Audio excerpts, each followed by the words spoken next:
அல்லி விழியோரம் மஞ்சனத்தை தீட்டி அந்தி வண்ண பின்னல் மீது தாழை மலர் சூட்டி ஆதி முதல் அந்தம் ஆபரணம் பூட்டி அன்னமிவள் மேடை வந்தாள் மின்னல் முகம் காட்டி கெட்டி மேளம் கொட்டிட மணப்பெண்ணை தொட்டு தாலி கட்டினான் மாப்பிள்ளை.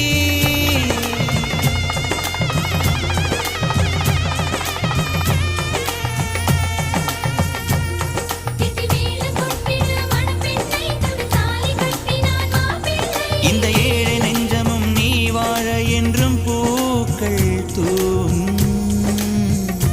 நீ வாழ்க நலமாக.